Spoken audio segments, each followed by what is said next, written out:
दुनिया की tallest building Burj Khalifa was made by Samsung. बस इतना ही नहीं, मलेशिया में द ट्विन टावर्स और ताइवान में तेपे 101। जिस सैमसंग को हम मोबाइल, टीवी, फ्रिज बनाने वाली कंपनी समझते हैं, उसने मिलिट्री गियर्स, हेलीकॉप्टर्स, शिप्स और जेट इंजन्स तक बनाए हैं। लेकिन 9 मार्च 1995 की रात सैमसंग के चेयरमैन ली जुन अपने 2000 एम्प्लॉइज़ के सामने अपनी कंपनी के 1.5 लाख मोबाइल फ़ोन्स जला देते हैं। इन मोबाइल्स की कीमत थी करीब 300 करोड़ रुपए। आखिर उन्होंने ऐसा क्यों किया? झूठ, करप्शन, जेल। This is the insane story of Samsung. साल है 1938। सैमसंग की शुरुआत हुई साउथ कोरिया में एज अ ट्रेडिंग कंपनी, जिसमें ये बेचते थे फिश और नूडल्स। इस कंपनी के फाउंडर थे ली ब्योंग चुल। उन्होंने सिर्फ 40 एम्प्लॉइज़ के साथ सैमसंग की शुरुआत की और 40 एम्प्लॉइज से शुरू हुई सैमसंग के आज एम्प्लॉइज़ हैं 4,90,000। कोरियन वॉर के बाद साउथ कोरिया की इकोनॉमी स्ट्रगल कर रही थी और ली ब्योंग अपने देश के लिए कुछ करना चाहते थे। अपने ट्रेडिंग और रिटेल बिजनेस के प्रॉफिट से सैमसंग दूसरे सेक्टर्स में एंटर करने लगा। 1950s में उन्होंने कोरिया के 3 सबसे बड़े बैंक अक्वायर कर लिए और सबसे पहले इंश्योरेंस सेक्टर में एंटर किया और यहाँ से शुरू हुआ द रूल ऑफ सैमसंग। आज साउथ कोरिया की सबसे बड़ी इंश्योरेंस कंपनी है सैमसंग। लेकिन जिस सैमसंग को हम जानते हैं वो शुरू हुई 1969 में, जब सैमसंग एंटर करता है इलेक्ट्रॉनिक्स में और लॉन्च करता है अपना पहला प्रोडक्ट, एक 12 इंच का ब्लैक एंड वाइट टीवी। हाँ, सैमसंग ने शुरुआत की टीवी बेचने से। सैमसंग का सपना था जापान से आई हुई कंपनीज जैसे कि सोनी को बीट करना। और आज पूरी दुनिया में सबसे ज़्यादा टीवी कौन बेचता है? सैमसंग।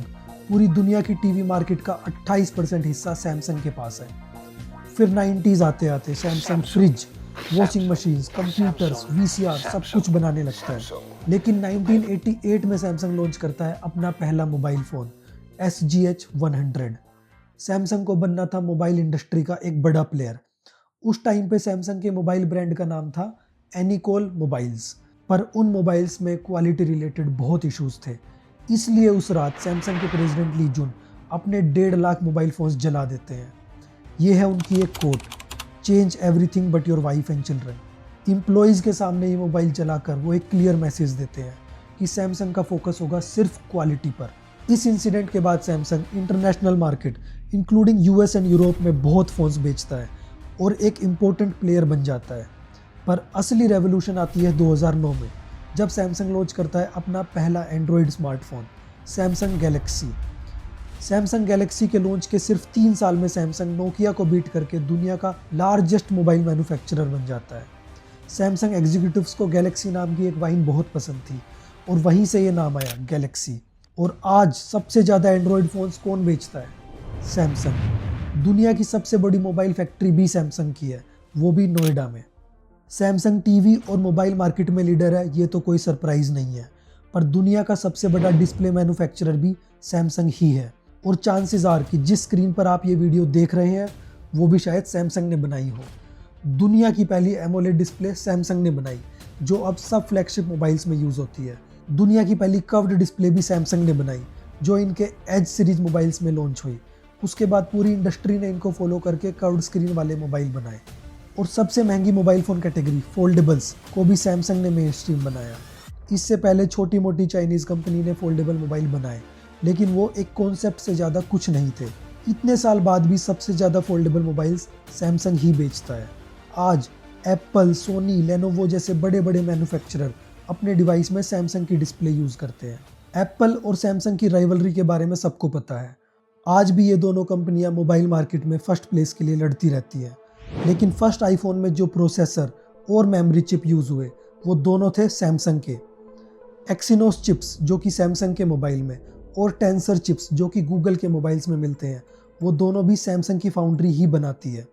1993 से आज तक सैमसंग दुनिया का सबसे बड़ा मेमोरी चिप मेकर है। एप्पल के साथ साथ एनवीडिया, क्वालकॉम, बाइडू जैसी कंपनीज़ को सैमसंग से ही मेमोरी चिप्स खरीदने पड़ते हैं। इनके सिर्फ चिप वाले बिजनेस का रेवेन्यू पिछले साल था 64 बिलियन $। हैवी इंडस्ट्रीज में सैमसंग फोर्कलिफ्ट्स, एक्सकेवेटर्स, विंड टर्बाइंस और यहाँ तक कि ट्रक्स और कार्स तक बना चुका है। पर ये देखिए, ये है सैमसंग की बनाई हुई कुछ शिप्स। सैमसंग दुनिया का one of the largest ship builders है। ये container ships, drilling ships, ice breaker ships, LNG carriers और यहाँ तक कि क्रूज शिप्स जैसी बड़ी बड़ी शिप्स बनाता है। 1938 में शुरू हुई सैमसंग ट्रेडिंग कंपनी 1995 में Samsung construction and trading company बन जाती है और सैमसंग की ये कंपनी अब दुनिया के टॉलेस्ट टावर्स, बिगेस्ट रोड्स और लार्जेस्ट टनल्स बनाती है।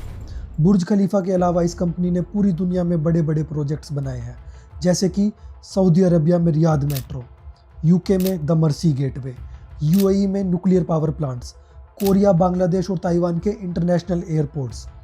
और यही कंपनी कोरिया में एक फैशन ग्रुप भी मैनेज करती है। हाँ, एयरपोर्ट्स बनाने वाली कंपनी कपड़े भी बनाती है। सैमसंग की ही एक सब्सिडरी कंपनी सैमसंग टेक्विन, जिसकी शुरुआत हुई एक कैमरा बनाने से, उसी सैमसंग टेक्विन ने टैंक्स, हेलीकॉप्टर्स और फाइटर जेट्स तक बनाए हैं। ये है इंडियन आर्मी का K9 वज्रा टैंक। ये टैंक किसने बनाया होगा? ये भी सैमसंग ने कोरिया में डिज़ाइन किया। इसके अलावा ये है सैमसंग का 390 एकड़ का सैमसंग सिटी, जिसमें सैमसंग के 35,000 एम्प्लॉयज़ रहते हैं। और ये है सैमसंग का बनाया हुआ हॉस्पिटल, सैमसंग मेडिकल सेंटर, जो कि दुनिया के बेस्ट हॉस्पिटल्स में से एक है। और ये है कोरिया का सबसे बड़ा थीम पार्क, एवरलैंड। हाँ, ये भी सैमसंग का ही है। तो क्या इतनी बड़ी कंपनी में शायद सब कुछ अच्छा ही चल रहा है? No. What is good for Samsung is good for South Korea. Korea में एक टर्म है द सैमसंग मैन, जो वहाँ काम करने वाले हार्डवर्किंग और सक्सेसफुल लोगों को बुलाया जाता है। इससे पता चलता है कि कोरिया की हिस्ट्री पर सैमसंग का कितना इन्फ्लुएंस है।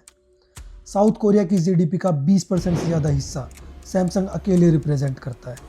सैमसंग की इन्फ्लुएंस सिर्फ बिजनेस तक नहीं है, ये कोरिया की पॉलिटिक्स में भी दिखाई देती है। अनफेयर तरीके यूज़ करके कोरियन गवर्नमेंट ने हमेशा से सैमसंग की हेल्प की है और सैमसंग पर गवर्नमेंट, जुडिशरी और यहाँ तक कि साउथ कोरिया की प्रेसिडेंट को ब्राइब करने के चार्जेस भी हैं। ये है सैमसंग के फाउंडर ब्योंग चुल के पोते Lee Jae Yong, also known as the crown prince of Samsung. 2016 में हुआ कोरियन हिस्ट्री का सबसे बड़ा स्कैंडल और लाखों लोग कैंडल्स लेकर सड़क पर उतरे। वो स्कैंडल था द प्रिंस ऑफ सैमसंग का साउथ कोरिया की प्रेसिडेंट को ब्राइब देना, ताकि वो सैमसंग के नेक्स्ट चेयरमैन बन सके। ये ब्राइब लेने की वजह से साउथ कोरिया की प्रेसिडेंट को इम्पीच कर दिया गया और उनको 24 साल की जेल हुई। 2017 में ली जे योंग को भी 5 साल की जेल हुई, लेकिन वो सिर्फ 1 साल में ही बाहर आ गए। कोरियन हाई कोर्ट ने रीट्रायल करके उनको फिर से 2.5 साल की जेल की, पर 2022 में कोरिया के नेक्स्ट प्रेसिडेंट ने उनको ऑफिशियल पार्डन दे दी और वो फिर जेल से बाहर आ गए। आज वही ली जे योंग है सैमसंग के चेयरमैन। सैमसंग के खिलाफ अब यंगर जनरेशन में पब्लिक सेंटीमेंट चेंज हो रहा है, पर अब भी साउथ कोरिया के प्रेसिडेंट से ज़्यादा पावर सैमसंग के चेयरमैन होल्ड करते हैं। So how big is Samsung? शायद टू बिग।